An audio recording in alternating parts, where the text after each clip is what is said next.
देखो याद करो, नाइन्थ में अपन ने पढ़ी थी मिड पॉइंट थ्योरम, याद है? कौन बताएगा मिड पॉइंट थ्योरम क्या होती है, नाइन्थ वाली?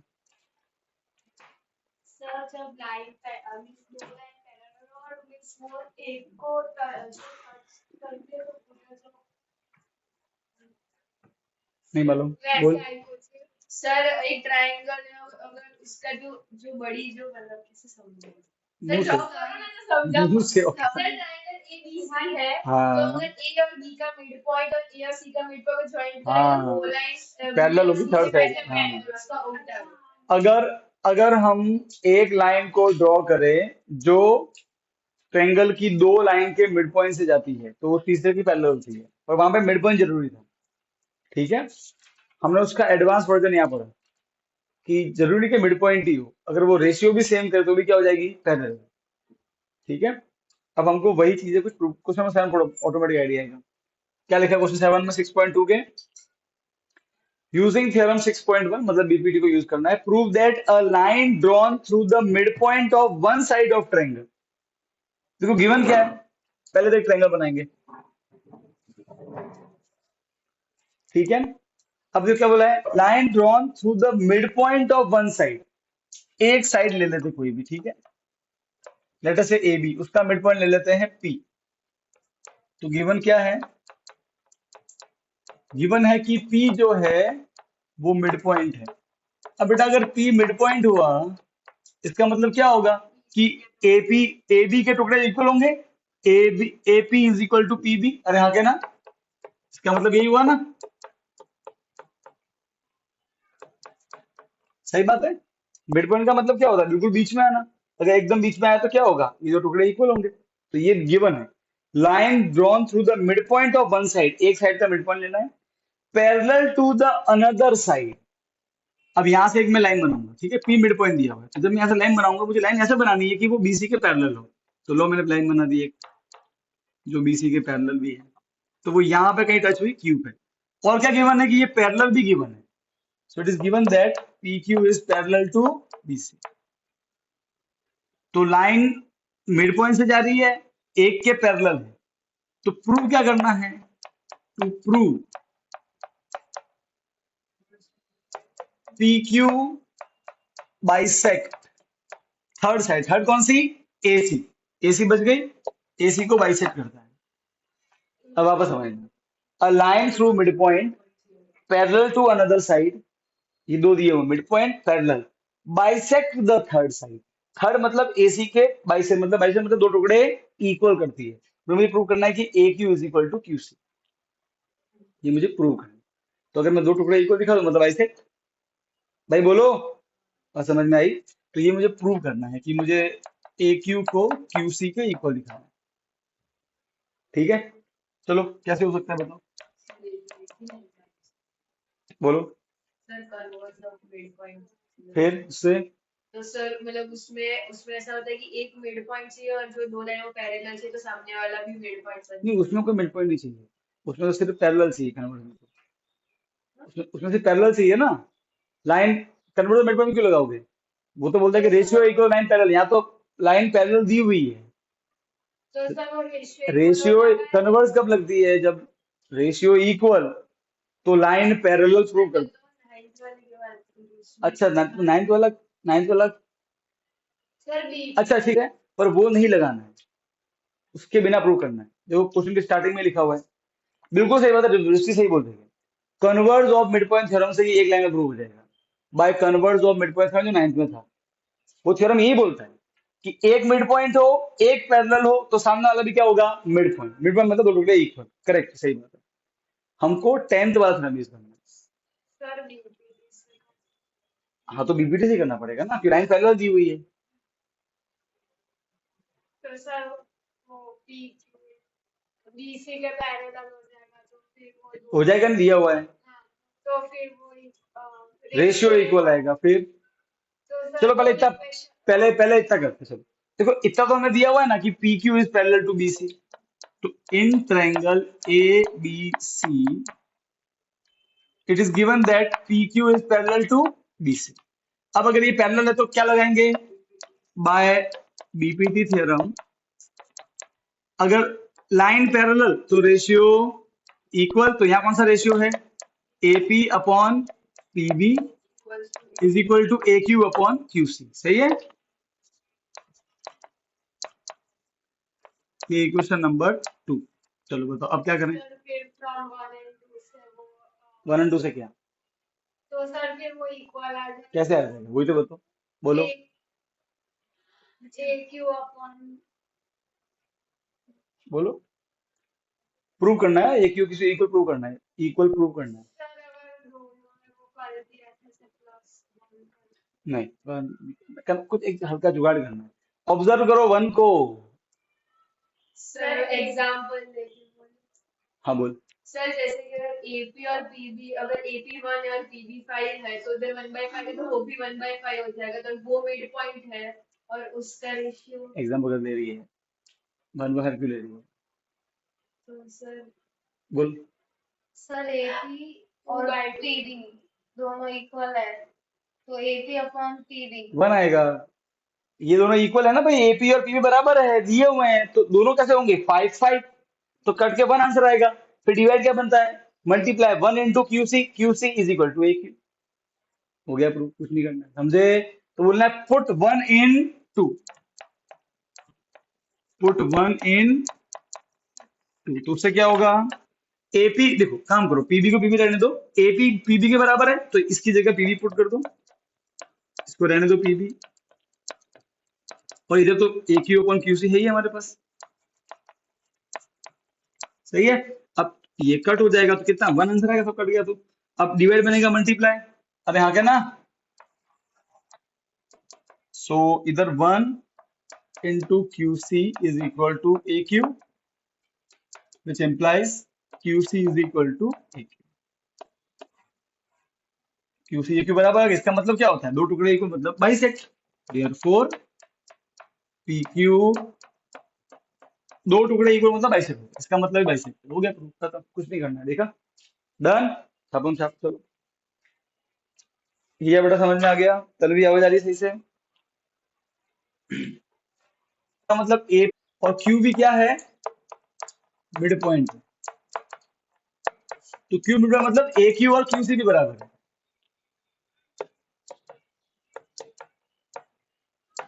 और इस केस में पैरेलल प्रूव करना है, टू प्रूव कि P Q is parallel to B C. देखो अभी मिड पॉइंट थ्योरम 10th के फाउंडर से 9th तक का बहुत लंबा प्रूफ था, तो हमने किए नहीं थे प्रूफ, पर 10th के देखो 10th में एक छोटा सा थ्योरम लगाना है, कन्वर्ट द बी वीडियो, खत्म आंसर, 2 लाइन में आंसर आ जाता है इसका। देखो ध्यान से देखना, पहले क्वेश्चन पढ़ लो ताकि वो समझ में आए कि यही बोल रहा है, पढ़ो। यूजिंग थ्योरम 6.2 वो साइड में रखो, एग्जाम में से आएगा, prove that the line joining the mid points of any two side of a triangle, किसी भी दो साइड के मिड पॉइंट, तो मैंने कौन से दिए, पी और क्यू, इसका मिड पॉइंट, इसका मिड पॉइंट, ठीक है। मिड पॉइंट का मतलब भी फटाफट लिख दो, टुकड़े बराबर होते लिख दिए, वो 1 और 2 लिख दो इक्वेशन फटाफट से। Prove that the line joining the mid point of two sides is parallel to the third side, parallel है थर्ड के, ये पैरेलल प्रूव करना है, P Q is parallel to B C. अब आपके माइंड में क्या आएगा कि अगर मुझे दो लाइन को पैरेलल दिखाना है तो मुझे क्या दिखाना है, रेशियो इक्वल, मतलब एपी डिवाइड बाय पीबी और A Q divide by Q C, ये मुझे क्या दिखाना है, क्या दिखाना है, इक्वल, ये रेशियो इक्वल दिखाना है। कैसे करेंगे सोचो, क्या बताएगा, और आंसर इतना फनी सर है। इसके पहले वाला क्लियर बोलो तुम, तर्क बोलो, फिर मैं बताता हूँ कौन सही रास्ते पे है। भाई एपी डिवाइड बाय, हाँ बोलो बोलो, बीपीटी तो नहीं लगेगा ना बेटा, बीपीटी में तो पैरेलल होना चाहिए, पैरेलल प्रूव करना है। हाँ तो कन्वर्स ऑफ मिड पॉइंट, पर कन्वर्स के लिए रेशियो इक्वल होने चाहिए, रेशियो इक्वल कहाँ दिए हैं, या तो इतना दिया कि एपी और पीवी बराबर है और ए क्यू और क्यू सी बराबर है, मिड पॉइंट ऐसा तो क्या होगा, बोलो बोलो बोलो, बोलो। सर एपी मींस वो इक्वल दिया है तो उसका डिवाइड में इज इक्वल टू करके पूरा बोल, अच्छा, कर देंगे, नहीं बोल, कर देंगे, मैं भी कुछ भी कर दूं। सर जो AP means AP is equal to BP दिया है हम्म, तो फिर वो is equal to AP is equal to AQ है कहाँ दिया है क्यू, सर तो सर तो एपी और पीवी इक्वल है सर बाजू के ये भी है सर ये भी अच्छा वहां से आ रहा है, sir AP by PB equals AQ by QC, तो फिर इक्वल कहाँ है वो, कहाँ लिखा है इक्वल? सर हो गया, सही बोला है सृष्टि ने। हमको भाई क्या कर, हमें क्या प्रूव, अगर आपको ये दो पैरेलल दिखे तो आपको ये प्रूव करना है कि एपी और पीबी को जो डिवाइड करने पे आंसर आता है वही आंसर AQ और QC डिवाइड करने पे आता है। सही बात है, ये प्रूव करना होगा तो करते हैं ना, हो गया। देखो आप लिखोगे ये तन्वी मैसेज भेजे वो स्क्रीन पर दिख रहा है क्या दिख रहा है स्क्रीन पर, सर, समझ में आएगा, बातें समझ में आएंगे। अब देखो, अब ध्यान सुनना बेटा, देखो हमें क्या बोला गया है कि भाई लाइन को पैरेलल दिखाना है, तो सीधी सी बात है, लाइन को पैरेलल दिखाने के लिए मुझे रेशियो इक्वल दिखाना है। अब पता है बच्चे को मालूम नहीं, हाँ सर रेशियो, उसका मीनिंग ये है कि एपी और पीबी को डिवाइड करने पे जो आंसर आएगा वही आंसर आना चाहिए AQ और QC वाला। तो चलो कैसे कैसे लाएंगे वो आंसर, तो देखो पहले आप लिखोगे एपी बाय, तो आपका है ना एपी बाय पीबी, और फिर आप लिखोगे एपी की जगह लिखोगे आप पीबी, क्योंकि एपी और पीबी बराबर है कि नहीं है। ये क्यों किया, आप इसका कारण लिखना फ्रॉम वन, किससे किया ये, फ्रॉम वन। बेटा कुछ समझना है ही नहीं इसमें, पहले मैंने लिखा एपी बाय पीबी, और क्या एपी पी बराबर नहीं है, तो मैं एपी की जगह क्या पीबी लिख नहीं सकता।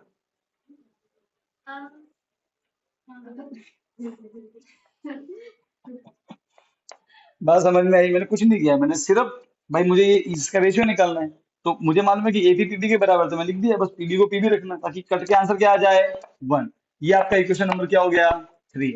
फिर आप सिमिलरली क्या लिखोगे, जानबूझ के AQ बाय QC, और AQ और QC भी बराबर है कि दोनों मिड पॉइंट दिए हुए ना भाई, तो हम इस बार AQ की जगह क्या लिख देंगे, QC और डिवाइड बाय QC। आप चाहो तो सीधा इनको यहाँ बन ले सकते हो, ठीक है, तर्क वही है कि भाई दोनों सेम है तो ये कट के बन ही जाएगा, पर एक स्टेप बढ़ा दो, तो कितना आंसर है कट के, 1। ये किससे लिखा आपने, ये क्वेश्चन नंबर 4, ये आपने फ्रॉम 2 लिखा, क्योंकि आपने एक ही को QC पुट किया, क्योंकि हमको मालूम है कि दोनों बराबर है, ये 2 इक्वेशन मालूम पड़ता है हमें। सही है, तो अब क्या बोलोगे, फ्रॉम 3 एंड 4, देखो AP बाय PB भी 1 है और AQ बाय QC भी 1 है, इनका आंसर भी 1 आ रहा है, इनका आंसर भी 1 आ रहा है, तो दोनों सेम हो गए, रेशियो इक्वल लाइन कर कन्वर्ट द BBT। सो आप लिखोगे from 3 and 4 AP by PB AQ by QC, तो बोलोगे बाय कन्वर्ज ऑफ, सर उसमें PQ और BC का हाँ तो बेटा कन्वर्ज क्या बोलता है कि ratio equal to line parallel, तो हमें रेशियो इक्वल दिखा दोगे आप, कर्म से लाइन पैरेलल प्रूव नहीं हो जाएगी, फिर हम वही तो बोलती है ना, कि नहीं बोलती है बच्चे, बोलती है ना, आगे प्रूव। सही है, बाय कन्वर्ज ऑफ, भाई पैरेलल दिखाने के लिए मुझे रेशियो इक्वल दिखाना पड़ता है, मैंने रेशियो इक्वल दिखा दिया, by converse of BPT PQ is parallel to BC। बात समझ में आई सबको, ठीक है बेटा, हिया समझ गई।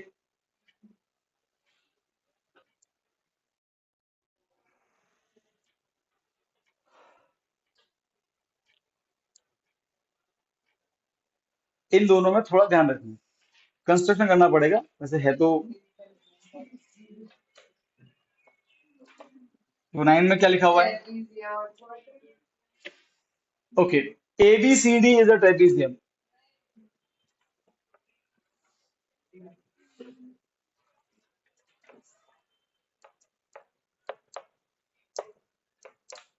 ABCD is a trapezium in which AB is parallel to CD, ये गिवन है, ठीक है भाई। ट्रेपेजियम क्या होता है मालूम है ना, जिसमें एक साइड पैरेलल और दूसरी पैरेलल ना हो, या फिर एटलीस्ट एक पैरेलल दिखानी है, ठीक है पैरेलल है, बढ़िया अच्छी बात है। Okay, it's its diagonal intersect each other, बेटा डायगोनल कौन से होते हैं, A और O को मिलाने पे जो आता है, और A का B और B को जो मिलाने पे आता है, ये डायगोनल हो गए। कहाँ दोनों डायगोनल आपस में टकरा रहे हैं, मतलब इंटरसेक्ट कर रहे हैं, कहाँ पे कर रहे हैं, O पे, चलो डायगोनल इंटरसेक्ट एट हो गया, ठीक है। नाउ टू शो, दिखाना है, to show AO by BO is equal to CO upon DO, ये मुझे प्रूव करना है, ठीक है। अब ध्यान से देखना कैसे करते हैं, जुगाड़ करना पड़ेगा इसमें बेसिकली, ध्यान से देखना। सबसे पहले मुझे तो देखो AO और BO, ठीक है, DO और CO, रेशियो चाहिए, तो मुझे कुछ ना कुछ ट्रायंगल में पैरेलल करना पड़ेगी, ठीक है। तो हम क्या करेंगे, हम जानबूझ के एक लाइन ड्रॉ करेंगे, ठीक है, और वो हम कर भी सकते हैं। ऐसा कौन बोलता है, बोलना क्या, तो लॉजिक है।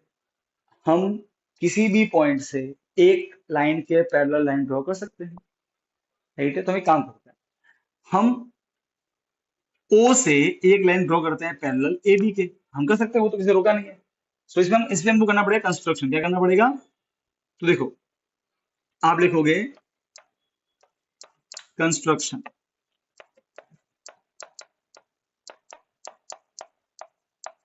ड्रॉ, एक मैं लाइन का नाम ले रहा हूं, ABCD EF parallel to AB through O से होते हुए मैं एक लाइन बना रहा हूं,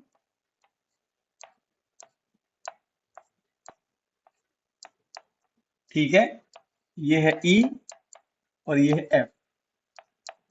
तो हम एक लाइन बना सकते हैं जो इसके पैरेलल हो, तो हम जानते ही है, तो हमने इतना कंस्ट्रक्शन कर लिया, ठीक है। बस अब तो हो जाएगा समाधान से।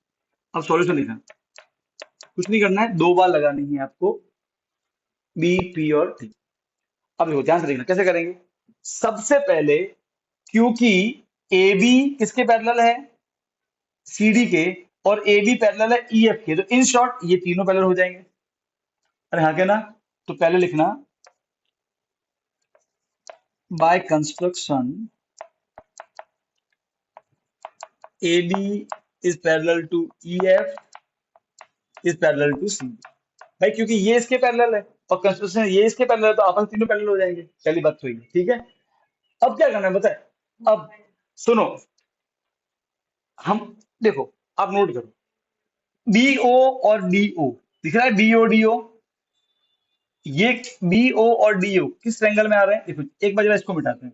देखो मैं काम करता हूँ, मैं ट्रायंगल ले लेता हूँ, इन ट्रायंगल ABD, ABD इसको ले रहा हूँ, ठीक है। एक बार जरा इस लाइन को भूल जाना, तो दिखा ट्रायंगल ABD, दिखा, इसको मैं यहाँ पे अलग से ड्रॉ कर रहा हूँ। So this is our triangle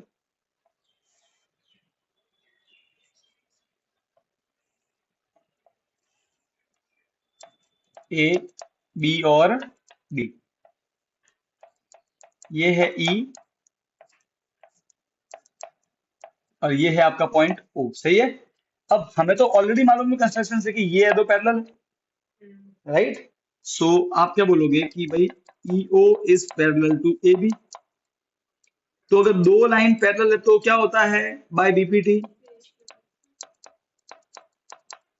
bye BPT ratio equal होंगे, कौन से रेशियो, देखो भाई EO है तो O पे कौन से टुकड़े हो रहे हैं, BO, भाई हमको बी है ना, BO, ठीक है, BO और DO नीचे चाहिए ना, तो ठीक है इसको नीचे रखते हैं।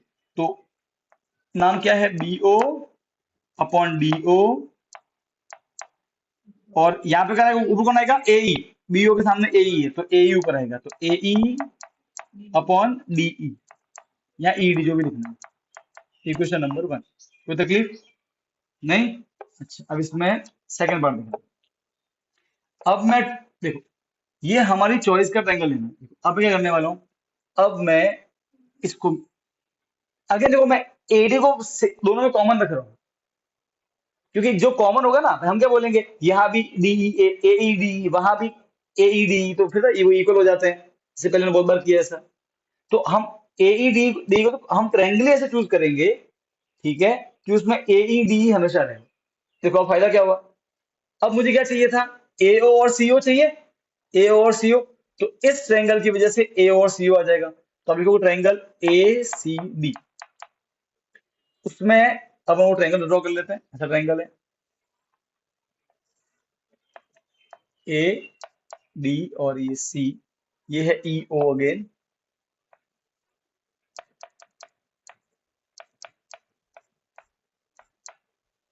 भैया ये तो पैरेलल है इसके, ऑलरेडी पैरेलल प्रूव किया हुआ है यहाँ पे, सही है। अब अगर दो line parallel, so a EO is parallel to CD। दो लाइन पैरेलल तो रेशियो, अरे रेशियो इक्वल, ठीक है। तो रेशियो इक्वल होंगे तो देखो हमें ऊपर चाहिए, तो कौन सा रेशियो, ओ टच कर रहा है यहाँ पे, तो ये दो टुकड़े, तो AO ऊपर चाहिए तो AO ऊपर लिखो by BPT theorem, AO upon CO, AO CO, और AE ऊपर है ना, AE अपॉन, नाम वही लिखना है यहाँ पे लिखें, AE upon DE। Equation number 2। यहाँ तक कोई तकलीफ, पहले इतना लिखो, अब तो हो चुका है ये सब। यहाँ तक कोई डाउट हो तो बोलो। सर वो ट्रायंगल से हो सकता कौन से, हाँ फ्रॉम, देखो बेटा AED दोनों जगह है, तो इन शॉर्ट ये दोनों इक्वल हो जाएंगे, तो AO upon CO is equal to BO upon BO। अब मुझे जो प्रूव करना है उसमें क्या है, AO और BO साथ में है, ठीक है, और CO और DO साथ में, तो बेटा हो गया ना यार, ये डिवाइड यहाँ मल्टीप्लाई बनेगा, ये मल्टीप्लाई यहाँ डिवाइड बनेगा, खत्म। और सिर्फ इसको भेजना है, अगले स्टेप में लिख देना AO BO यहाँ पे, CO DO, मैं देखो मैं आपको दिखाता हूँ। 5/2 इज इक्वल टू 5/2, तो इस 5 को यहाँ भेजो, 2 को यहाँ भेजो, क्या आएगा 5/5 इक्वल टू 2/2 होता ही है ना, 1 ये 1 ये भी 1। अरे हाँ क्या ना, अगर फ्रैक्शन से डील करना आता मालूम होगा, ऐसा होता ही है, नहीं समझा, हाँ 5/2 इक्वल है, तो अगर तू इस वाले 2 को यहाँ भेज दे और इस 5 को नीचे लेके आ जाए तो ये आ जाएगा, सही है। तो इसका भी आंसर और उसका भी आंसर तो इक्वल तो होंगे ना, ऐसे स्वैप करने से आंसर इक्वल ही रहता है। नीचे वाला यहाँ ऊपर लिख दो, यहाँ ऊपर वाला यहाँ नीचे लिख दो। अच्छा उधर आप लोग भी बोलिए। अरे हाँ क्या ना, तो ये आगे हो गया, हेंस प्रूफ खत्म। चलो आज इतना ही, एक लास्ट क्वेश्चन बचा है, वो नेक्स्ट सेशन में करेंगे, और 2-3 लेक्चर में आई थिंक चैप्टर खत्म हो जाएगा, 3 या 3.5 लेक्चर लगेंगे फिर। इसने पैंट नहीं कर सर मैंने नहीं किया ऐसा। सर मेरा हाथ ऐसा था, उसने मेरा हाथ खींचा। रंग दे उसको, ये छोटी तो नहीं है। दिखने जाती अच्छा ब्लू पैंट पहने हुए।